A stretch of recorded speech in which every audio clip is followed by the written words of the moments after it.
ઓમ શ્રી ગણેશાય નમઃ. જય શ્રી કૃષ્ણ મિત્રો. આજે આપણે દેવી સંધ્યાએ બધા જ પુરુષોને દીધો શ્રાપ, જે આપણે સાંભળીશું, જે પુરુષો આજે પણ ભોગવે છે. તો સરસ મજાની આ કથા છે મિત્રો, પૂરા ધ્યાનથી સાંભળજો. આ કથા એક પ્રાચીન કથા છે અને આ પ્રાચીન કથાના માધ્યમથી આપણે સાંભળીશું કે એ શ્રાપ કયો હતો. મિત્રો, એક સમયની વાત છે. દેવર્ષિ નારદ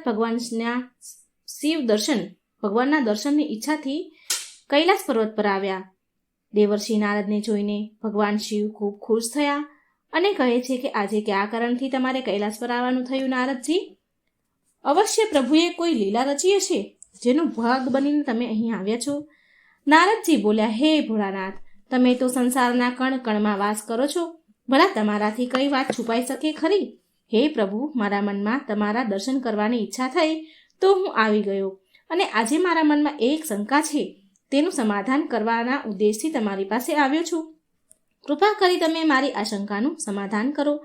ભગવાન શિવ કહે છે, નારદજી, તમારા મનમાં જે પણ શંકા હોય એ તમે સંકોચ કર્યા વગર પૂછો. તમારી બધી જ શંકાનું સમાધાન હું જરૂર કરીશ, એટલે જે પણ પ્રશ્ન છે તે તમે પૂછો. નારદજી બોલ્યા, હે દીનાનાથ, તમે તો પરમ દયાળુ અને કૃપાળુ છો. તમારા બધા જ ભક્તો પર સમાન કૃપા દ્રષ્ટિ રાખો છો તમે પ્રભુ. ભક્તના મનમાં શું ચાલી રહ્યું છે એ તમે સ્વયં પણ જાણો છો, અને એની ઈચ્છાને તમે જરૂર પૂરી કરો છો. મારા મનમાં જે શંકા છે એને પણ તમે બહુ સરળ રીતે જાણી જ રહ્યા છો. ભગવાન શિવ કહે છે, હે નારદજી, તમારા મનમાં જે પ્રશ્ન ઊભો થયો છે હું એ સારી રીતે જાણું છું, માટે તમે પૂછવા માટે તમે કંઈ પણ પૂછો, સંકોચ કર્યા વગર પૂછો. દેવર્ષિ નારદ બોલ્યા, હે પ્રભુ, આજે તમારી પાસે એ જાણવા માટે આવ્યો છું કે આ દેવી સંધ્યા કોણ હતા અને એમને સમસ્ત પુરુષ જાતિને કયો શ્રાપ આપ્યો હતો. આજે હું તમારી પાસે દેવી સંધ્યાનું મહાત્મય સંભળાવવા માટે આવ્યો છું. ભગવાન શિવ બોલ્યા, હે નારદ, તમે ઉત્તમ પ્રશ્ન કર્યો છે. આમાં સમસ્ત માનવ જાતિનું કલ્યાણ છુપાયેલું છે. આજે હું તમને દેવી સંધ્યાના મહાત્મય કથા સંભળાવું છું. એમાંથી તમને બધા જ પ્રશ્નો તમને મળી જશે. માટે દેવી સંધ્યાની આ પ્રાચીન કાળની ઇતિહાસ તમે ધ્યાનપૂર્વક સાંભળજો. આ કથા સાંભળવા માત્રથી જ કોટી કોટી પાપ ક્ષણભરમાં ભસ્મ થઈ જાય છે. નારદજી બોલ્યા, હે પ્રભુ, હું આ કથાને ધ્યાનથી સાંભળીશ, પૂરા મનથી સાંભળીશ, આત્માથી સાંભળીશ. કૃપા કરી મને કથા કહો પ્રભુ. પછી ભગવાન શિવ દેવર્ષિ નારદને કહે છે, મહાન નારી એક દેવી સંધ્યાની કૃપા સંભળાવે છે, કથા સંભળાવે છે. પ્રભુ કહે છે, હે નારદજી, જ્યારે સૃષ્ટિનો આરંભ થઈ રહ્યો હતો ત્યારે સૃષ્ટિના રચેતા બ્રહ્માજી કમળના આસન પર બિરાજમાન થઈ ગયા અને ભગવાનનું ધ્યાન કરી રહ્યા હતા. તે સમયે તેમના મનમાં સૃષ્ટિનું નિર્માણ કરવાની ઈચ્છા જાગૃત થઈ. ત્યારે સૌથી પહેલા તેમના મનમાં વિચાર આવવાથી ત્રિભુવન સુંદરી એક કન્યાનો સુંદર જન્મ થયો, પ્રગટ થઈ. એ કન્યા અત્યંત સુંદર અને મન મોહી લે એવી કન્યા હતી. બ્રહ્માજીના મનમાંથી ઉત્પન્ન થવાના કારણે બ્રહ્માજીની માનસ કન્યા બન્યા. બ્રહ્માજી એ સમયે ધ્યાન કરી રહ્યા હતા, ધ્યાન મુદ્રામાં હતા, માટે એ ધ્યાન મુદ્રામાં કન્યા ઉત્પન્ન થઈ, માટે તેનું નામ સંધ્યા પડ્યું. જ્યારે બ્રહ્માજીએ એ અત્યંત સુંદર સ્ત્રી સામે જોયું તો થોડી ક્ષણવાર માટે તો બ્રહ્માજીનું મન વ્યાકુળ થઈ ઉઠ્યું. તેનું મનમોહક રૂપ જોઈને બ્રહ્માજી મોહિત થઈ ગયા. અતિશય સુંદર એ કન્યા હતી અને એમના મનમાં કામ ભાવના જાગૃત થઈ. બ્રહ્માજીની ક્રૂર દ્રષ્ટિ પડતા જ એ દેવી સંધ્યાનું તેજ નષ્ટ થઈ ગયું, જેનાથી દેવી સંધ્યા બહુ દુઃખી થયા અને એ સ્થાનને છોડીને ચાલી ગયા. હે નારદજી, બ્રહ્માજીના મનમાં કોઈ પણ પ્રકારનો વિકાર ઉત્પન્ન ન થઈ શકે, પણ પ્રભુની લીલા તો તમે જુઓ નારદજી. તેમણે એમની લીલા કરવા માટે બ્રહ્માજીના મનમાં વિકાર ભરી દીધો. એ વિકારના કારણે બ્રહ્માજીના મનમાં ક્ષણભર માટે કામ ભાવ પ્રગટ થયો. પ્રભુની આવી લીલા રચવા પાછળ સમસ્ત માનવ જાતિનું કલ્યાણ છુપાયેલું હતું. માટે નારદજી, તમે હવે પ્રભુની વિચિત્ર લીલાને ધ્યાનથી સાંભળો. બ્રહ્માજીના આવા વ્યવહારથી દેવી સંધ્યા અત્યંત દુઃખી થઈને ચંદ્રભગા પર્વત પર ધ્યાન કરવા માટે ચાલ્યા ગયા. ત્યાં જઈને એ વાતની ચિંતા થવા લાગી દેવી સંધ્યાને કે કયા ભગવાનની તપસ્યા કરું, કયા ભગવાનની હું આરાધના કરું. આ વિચારથી એ પૃથ્વીલોક પર પુરોહિત નામના સરોવર પાસે આવ્યા અને ત્યાંથી મહર્ષિ વશિષ્ઠ ત્યાંથી નીકળી રહ્યા હતા. તો તેમણે દેવી સંધ્યાને સરોવર પાસે ઊભેલા જોયા. તો દેવી સંધ્યાને એકલા એ સ્થાન પર ઊભેલા જોઈને મહર્ષિ વશિષ્ઠ તેમની પાસે ગયા અને પૂછ્યું કે હે દેવી સંધ્યા, તમે કોણ છો? હે દેવી, તમે કોણ છો? તમે કોની પુત્રી છો? આ ભયંકર વનમાં તમે કેમ ફરી રહ્યા છો? જો ગોપનીય વાત ન હોય તો તમારો ઉદ્દેશ મને કહો. ત્યારે દેવી સંધ્યાએ એમની સાથે જે પણ થયું એ બધું કહ્યું. એટલે વશિષ્ઠ મુનિ બોલ્યા, હું આ પર્વત પર, અને સંધ્યા દેવી બોલે છે, હે મુનિવર, હું આ પર્વત પર તપસ્યા કરવાના ઉદ્દેશથી આવી છું. કૃપા કરી તમે મને કહો કે હું કોની તપસ્યા કરું? મને આ દોષથી કોણ મુક્તિ અપાવશે તથા તપસ્યા કેવી રીતે કરવી જોઈએ? કૃપા કરી મને ઉપદેશ આપો, મને માર્ગદર્શન આપો. સંધ્યાની વાત સાંભળીને મહર્ષિ વશિષ્ઠ કહે છે, હે દેવી, તમે ભગવાન નારાયણની તપસ્યા કરો અને ઓમ નમો નારાયણ નમઃ આ મહામંત્રનો જાપ કરો. જ્યાં સુધી ભગવાનના દર્શન ન થાય ત્યાં સુધી તમે આ મહામંત્રનો જાપ કરો.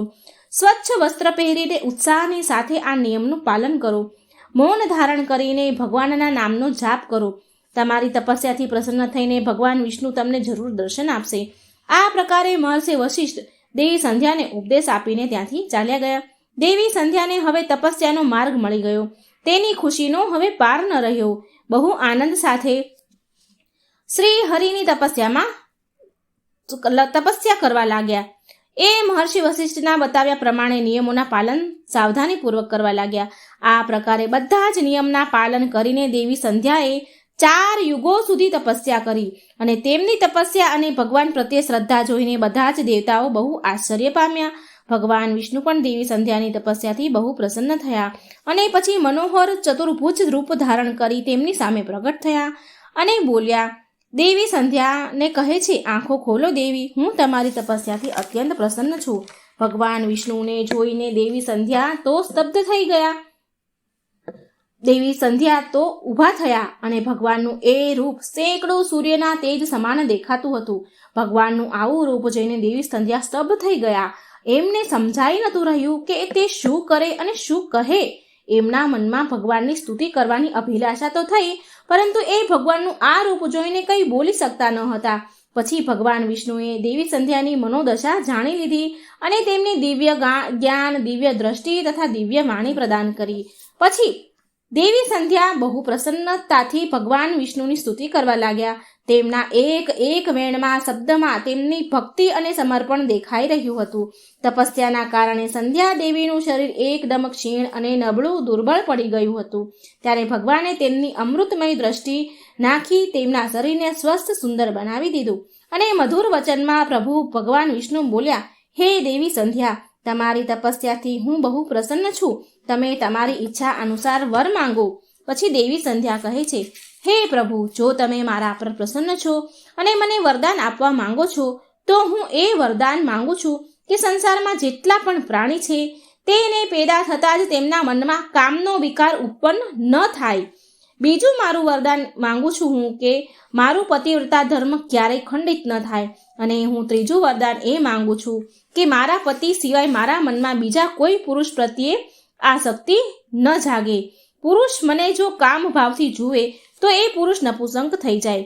પછી ભગવાન વિષ્ણુએ વરદાન આપતા કહ્યું, દેવી સંધ્યા, આજે તમે સંસારના કલ્યાણ માટે સરસ વરદાન તમે માંગ્યું છે, ઉત્તમ વરદાન માંગ્યું છે. માટે આજથી જન્મ થયા પછી આજથી જે પણ પુરુષનો જન્મ થશે કોઈ પણ પ્રાણીમાં કામ ભાવની વાસના જન્મ થતાં નહીં જાગે. મનુષ્યના શરીરના 4 અવસ્થા હશે: બાળ અવસ્થા, કૌમાર્ય અવસ્થા એટલે કે કુમાર અવસ્થા, યૌવન અવસ્થા, જરા અવસ્થા. મનુષ્યમાં કૌમાર્ય અવસ્થા બાદ જ કામ ભાવના ઉત્પન્ન થશે. તમારી આ તપસ્યાથી આજ મેં આ મર્યાદા સ્થિત કરી દીધી છે. સંસારમાં કોઈ પણ પ્રાણી જન્મ લેતા જ કામ ભાવથી યુક્ત નહીં થાય. તમારા સતીત્વની પ્રશંસા ત્રણેય લોકમાં થશે અને તમારા પતિ સિવાય જે પુરુષ તમને કામ દ્રષ્ટિથી જોશે તે તરત જ નપુંસક થઈ જશે. તમારા પતિ બહુ ભાગ્યવાન, તપસ્વી, સુંદર તથા તમારી સાથે 7 કલ્પો સુધી જીવતા રહેવા વાળા હશે. હે દેવી, તમે જે વરદાન માંગ્યું છે એ મેં તમને પ્રદાન કર્યા છે. હવે હું તમારા મનની વાત કહું છું. પહેલા તમે અગ્નિમાં તમારા શરીરને ત્યાગી દેવાની પ્રતિજ્ઞા કરી હતી. આ પ્રતિજ્ઞા તમારી એ તમારે એટલે કરવી પડી હતી કે બ્રહ્માજીની કુદ્રષ્ટિ તમારા પર પડી ગઈ હતી. બ્રહ્માજીની દ્રષ્ટિ તમારા પર પડી ગઈ હતી. નિર્દોષ હોવા છતાં પણ તમે તમારા આ શરીરને ત્યાગ કરવા માંગો છો. અહીંથી પાસે જ ચંદ્રભગા નદી છે. એ નદીના તટ પર મહર્ષિ મેદાતિથી એક એવો યજ્ઞ કરી રહ્યા છે જે 12 વર્ષે પૂરો થશે. એ જ યજ્ઞમાં તમે તમારા શરીરનો ત્યાગ કરીને તમારી પ્રતિજ્ઞા પૂરી કરો. પણ ત્યાં એવા વેશમાં જાઓ કે મુનિઓ તમને જોઈ ન શકે, મુનિઓની દ્રષ્ટિ તમારી પર ન પડી શકે. મારી કૃપાથી તમે દેવની પુત્રી બની જશો અને જેને તમે તમારો પતિ બનાવવા માંગો છો તેનું ચિંતન કરીને તમે એ અગ્નિમાં તમારું શરીર ત્યાગજો. આટલું કહીને ભગવાન વિષ્ણુએ દેવી સંધ્યાના મસ્તક પર સ્પર્શ કર્યું, હાથ મૂક્યો. ભગવાનના સ્પર્શ કરતા સંધ્યા દેવીનું શરીર લોટનું બની ગયું. ભગવાનને આવું એટલા માટે કરવું પડ્યું કે મુનિઓનો એ યજ્ઞ સંસારના કલ્યાણ માટે થઈ રહ્યો હતો અને એ યજ્ઞમાં માંસ ન પડે. અગ્નિદેવ માંસનું આરોગ્ય નહીં, પછી માટે એમને આવું કરવું પડ્યું. પછી દેવી સંધ્યા અદ્રશ્ય થઈને એ યજ્ઞના સ્થાન પર ગયા અને એ સમયે એમના મનમાં એક જ ભાવના હતી. તેણે પૃથ્વી પર આવતા સૌથી પહેલા વશિષ્ઠ મુનિના દર્શન કર્યા હતા, માટે તેણે તેના મનમાં મહર્ષિ વશિષ્ઠને જ તેમના પતિ માની લીધા અને તેમનું ચિંતન કરતા યજ્ઞમાં શરીરને ત્યાગ કરી દીધો. પછી ભગવાનની આજ્ઞાથી અગ્નિદેવ સંધ્યાને સૂર્યમંડળ પર લઈ ગયા અને સૂર્યદેવી સંધ્યા દેવીના 2 ભાગ કરીને દેવતાઓ અને પિતૃઓને પ્રસન્ન કરવા માટે તેમના રથ પર સ્થાપિત કરી દીધા.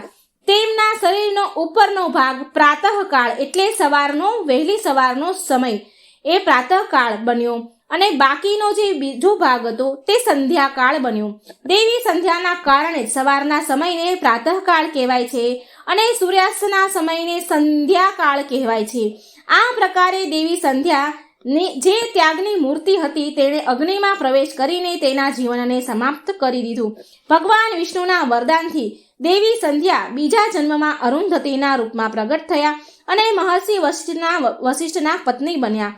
ભગવાન શિવ કહે છે કે નારદ મુનિ આ પ્રકારે દેવી સંધ્યાના કારણે સંસારમાં જન્મ લેતાની સાથે પ્રત્યેક પ્રાણી કામના ભાવ રહિત હોય છે અને એની અંદર કોઈ પણ પ્રકારની કામ વાસના નથી હોતી અને જ્યારે તે કૌમાર્ય એટલે કે કુમાર અવસ્થામાં આવે છે ત્યાર પછી જ તેના મનમાં તેની અંદર કામ વાસના ઉત્પન્ન થાય છે. આ પ્રકારે